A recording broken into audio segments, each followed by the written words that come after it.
नए हैं तो इस चैनल को सब्सक्राइब करें। डिक्टेशन शुरू होता है 5 सेकंड में। Ready start. महोदय, योजना पर बहस होना सच्चे अर्थ में एक राष्ट्रीय विचार विमर्श का अवसर है और मुझे खुशी है कि सदस्यों ने इसे गंभीरतापूर्वक लिया है। हालांकि इसकी आलोचना भी बहुत हुई है। ऐसी आलोचना सुनने के हम अभ्यस्त हो चुके हैं। पहले इसका लक्ष्य योजना का विचार ही हुआ करता था। सौभाग्य से वह बात अब नहीं रह गई है और हम विकास की ऐसी मंजिल पर पहुंच चुके हैं जब मुझे आशा है कि सभी दल योजना के विचार का अनुमोदन करते हैं। कुछ ने योजना के कुछ अंशों का अनुमोदन किया है और अपनी आलोचना अनेक कार्यक्रम को लागू करने के तरीके के लिए सुरक्षित रखी है। कई सदस्य ऐसे हैं जो योजना के हमारे ढंग को कतई पसंद नहीं करते। अब यह जाहिर है कि हम में से प्रत्येक व्यक्ति के रूप में नहीं बल्कि दल के प्रतिनिधि के रूप में कुछ विचारों के पक्ष में है और कार्य संचालन के किन्हीं खास तरीकों को पसंद करता है। हमने काफ़ी विचार विमर्श और सोचने समझने के बाद यह निश्चय किया कि हमें किस प्रकार का योजना आयोग बनाना चाहिए और आयोग को किस ढंग से काम करना चाहिए। योजना आयोग में निर्दलीय, स्वतंत्र विचार वालों और गैर राजनीतिक विशेषज्ञ होते हैं, लेकिन वे पूरी तरह से योजना के लिए जिम्मेदार नहीं होते। योजना का निर्माण प्रत्येक राज्य के विभिन्न स्तरों के लोगों के साथ अनेक विचार विनिमयों के आधार पर होता है और अंततः उसे अंतिम रूप देने के लिए राष्ट्रीय विकास परिषद में प्रस्तुत किया जाता है, जिसके अंतर्गत सभी मुख्यमंत्री होते हैं, जिनमें अनेक अन्य दलों के होते हैं। वे मिल बैठकर अपने विचार व्यक्त करते हैं। यह ठीक है कि इन बैठकों में मतभेद भी होता है, जो सामान्यतः योजना के तरीकों को लेकर नहीं बल्कि अधिकांशतः इस पर होता है कि किस राज्य को कितना पैसा मिलना चाहिए। हम जानते हैं कि हमारा कोई भी ऐसा कार्यक्रम नहीं है जो हमारी पूरी आबादी की ज़रूरत के लिए पर्याप्त हो। सभी समय उपलब्ध साधनों और जनता की ज़रूरतों के बीच सामंजस्य के लिए प्रयास करना होता है। यह सोचना होता है कि क्या किया जाना चाहिए अथवा एक दूसरे क्षेत्र के लिए क्या किया जाना चाहिए।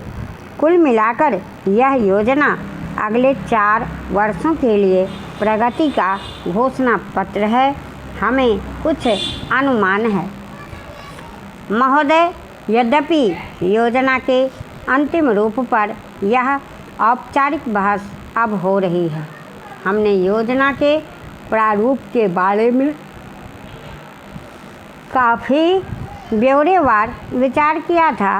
एक माननीय सदस्य ने कहा है कि योजना से ऐसा नहीं लगता कि कामों को निपटाने में तत्परता जरूरी है।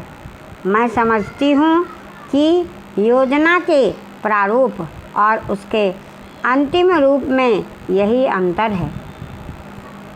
अंतिम रूप में हमने तत्कालिकता पर जोर दिया है, जिसका प्रमाण यह है कि उसमें आज की प्रमुख समस्याओं की पहचान की गई है, जैसे बेरोजगारी, या क्षेत्रीय असंतुलन अथवा अन्य ऐसी ही बातें। इनमें से कुछ समस्याओं के समाधान में कोई देरी नहीं होनी चाहिए और उन्हें तत्काल दृढ़ निश्चय के साथ हल किया जाना चाहिए।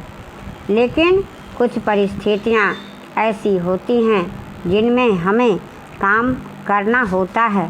कुछ मान्य तरीके हुआ करते हैं। इनमें से एक है लोकतंत्री प्रक्रिया।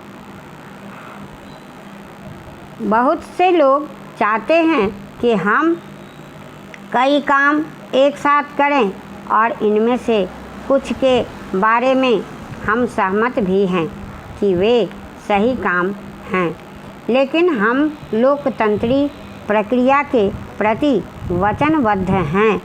हम जनता की राय से काम करने के लिए प्रतिबद्ध हैं। हमें अधिकाधिक जनता और पार्टियों को अपने साथ लेकर आगे बढ़ना है। मैं समझती हूँ कि अगर इससे हमारी गति कुछ धीमी भी रहती है तो भी हमारी प्रक्रिया को बल मिलता है और हम जो भी काम हाथ में लेते हैं उसे बल मिलता है। दूसरा तरीका मिश्रित अर्थव्यवस्था का है, जिसे शायद कुछ लोग सहमत नहीं हैं, लेकिन जिसे हमने अपने लिए निर्धारित किया है।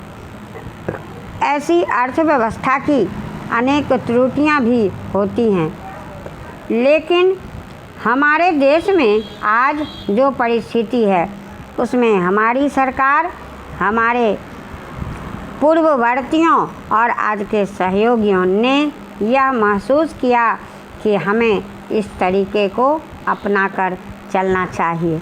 मिश्रित अर्थव्यवस्था का अर्थ मेरी समझ से यह नहीं है कि कुछ समृद्ध परिवारों को इसका लाभ मिलता रहे। कृषि या लघु उद्योग जैसे अनेक क्षेत्र कमज़ोर वर्गों के लाभ के लिए निजी क्षेत्र में रखे गए हैं और हमारी मिश्रित अर्थव्यवस्था के अंतर्गत अपने लिए लोगों को अनेक कार्यक्रम अपने हाथ में लेने के अलावा उनमें अपने लिए काम करना चाहिए। मुझे मालूम है कि स्वाधीनता के तुरंत बाद जो स्थिति उत्पन्न हुई थी उसका कुछ परिवारों, ग्रुपों, व्यावसायिक घरानों ने निजी स्वार्थ के लिए लाभ उठाया और हमारी कोशिश है कि हम एकाधिकार की ऐसी प्रवृत्ति का उन्मूलन कैसे करें। हमारी जो परिस्थितियां हैं उनमें ये तो संभव नहीं है कि जो कुछ हो रहा है उसे एकाएक रोक दिया जाए। महोदय, हम सभी इस बात के शिकार हो जाते हैं कि अपने दलगत स्वार्थ में आकर गलत काम कर बैठते हैं। कभी भाषा और कभी किसी प्रदेश के स्वार्थ में ऐसे प्रश्न उठते हैं जो हमारे राष्ट्र की एकता को कमज़ोर करते हैं। अभी एक माननीय सदस्य ने यह प्रश्न उठाया और आरोप लगाया कि भारत सरकार कुछ प्रदेशों के साथ इंसाफ नहीं करती। भारत सरकार कुछ प्रदेशों के प्रति पक्षपातपूर्ण नीति अपनाती है। यही मनोवृत्ति है जिसमें एक प्रदेश को दूसरे प्रदेश के खिलाफ भड़काया जाता है, एक जाति को दूसरी जाति के खिलाफ खड़ा किया जाता है, एक धर्म को दूसरे धर्म के खिलाफ भड़काया जाता है और खड़ा किया जाता है।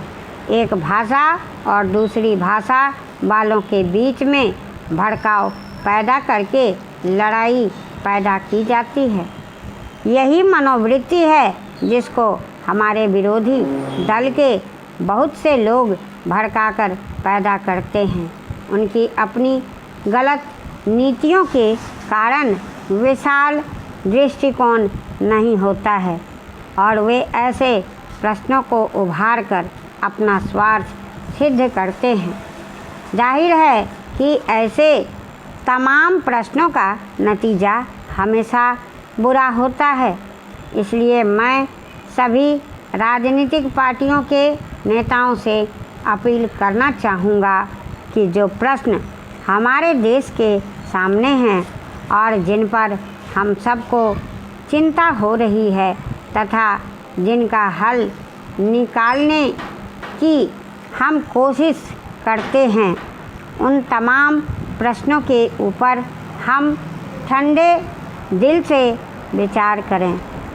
श्री वाजपेयी ने एक अच्छी बात कही है। उन्होंने कहा कि इन प्रश्नों का हल सड़कों पर नहीं होगा। मैं भी उनसे इस बात में सहमत हूँ कि इन प्रश्नों का हल प्रजातांत्रिक ढंग से ढूंढने का प्रयत्न करना चाहिए। हमें इनका हल प्रजातांत्रिक व्यवस्था के अंदर करना होगा। सड़कों के ऊपर इन प्रश्नों का हल नहीं हो सकता है। राजस्थान के अंदर जो अकाल पड़ा हुआ है और लोग मर रहे हैं, उसकी तरफ चिंता नहीं हो रही है। अब राजस्थान में जो संकट है और इस तरह के जो दूसरे प्रश्न हैं, उन पर हम लोग एक साथ बैठकर गंभीरता से विचार करें और उनका हल तलाश करें। खाली इस तरह से आरोप लगाने से और उपदेश देने से काम नहीं चलेगा। इस देश के अंदर बंगाल में बाढ़ से जनता पीड़ित हो रही थी और उसको अनाज, कपड़ा और जीवन की रोज़मर्रा की आवश्यक सामग्री भेजने की कोशिश हो रही थी।